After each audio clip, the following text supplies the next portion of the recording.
Welcome back to Hardball. Hillary Clinton and Barack Obama campaign, both of them in Florida today, and Clinton hammered home to Florida voters that she'll fight to get their primary votes counted. We know the road to a Democratic White House runs right through Florida and Michigan. If we care about winning those states in November, we need to count your votes now. If Democrats send the message that we don't fully value your votes, we know Senator McCain and the Republicans will be more than happy to have them.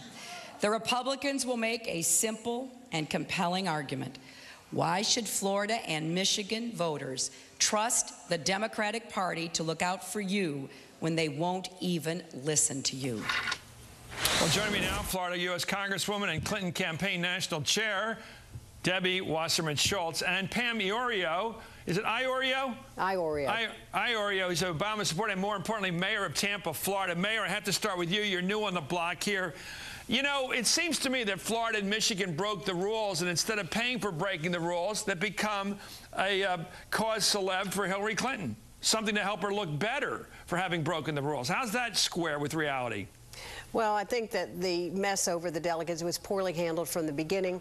The Democratic Party after this election is going to have to totally regroup and figure out a way to revamp the primary process. It's ridiculous to constantly put the emphasis on Iowa and New Hampshire when you have a state like Florida, which is a microcosm of the entire nation, and then they get punished for something because of a set of rules. It doesn't make any sense. But at this point, I think our focus needs to be on the November election, focus on the nominee, who I believe will be Senator Obama, and let's work to win Florida in November. And that's got to be the focus, not focusing on the rules and what went wrong many months ago when these rules were set, and it doesn't make any sense to Florida voters, the rules that everyone agreed to. Congresswoman, is there any way to cut a deal here to end this? And I question, do the Clinton people want a deal that ends this, or do they want to keep this open sore that keeps the whole campaign process open until Denver? Do they want a deal? Chris, I totally agree with Pam, who I have a tremendous amount of respect for. She's doing a great job as mayor of Tampa, that the primary process needs to be revamped. But, you know, with all due respect, Pam, you know, if we're focusing on November, then the whole point of insisting on Florida's delegation being seated at the convention is so that the Democratic Party doesn't show disrespect for our state. I mean, you know better than anyone, as a former supervisor of elections in Hillsborough County, that we have very raw nerves left over from the 2000 recount. We are very sensitive in Florida about getting our votes counted, and Barack Obama said absolutely nothing today when he spoke to 15,000 Floridians in your hometown about getting our delegation seated, and that's just unacceptable. We can't expect to be successful and win Florida in November if we show disrespect, if our potential nominee shows disrespect for Florida's voters. It's just unacceptable. Why didn't you say all that back when the candidates didn't campaign down there, Congresswoman? I mean, isn't this a little late? For a year. Well, wait a minute. Hillary Clinton didn't campaign in Florida. Neither did Barack Obama. You didn't really have a primary fight down there, and now you're trying to claim it as legitimate. You never had campaigns in that state. There were 1.75 million. I know they voted, but nobody campaigned. It doesn't matter if they didn't campaign. They were told not to campaign by the national party. Chris, they were told not to campaign. No, they were not. Chris, with all due respect, they were not told not to campaign by the national party. The decision by the candidates not to campaign in Florida was their own. They signed a pledge to the 4 early states that had absolutely nothing to do with the DNC's decision to strip us of our delegation. Not to do it, and they didn't That's right. That's different than the rules. Those are separate things. And you can consider that a legitimate campaign, the fact that nobody showed up. This is 2008, Chris. This is 2008. In 2008, voters get their information about candidates from the Internet, from television, from newspapers, from all kinds of different communications. Right. This is not 1865 when you had Lincoln Douglas standing on apple boxes debating town to town. People get their information differently. Let me ask the mayor, was that a fair campaign where nobody showed up? You know, Chris, I was at the rally today. There were 20,000 very enthusiastic voters. I don't think any of them felt that they were disrespected. Certainly, we hope that this works out in some way, that people get half the delegates or whatever the group agrees to.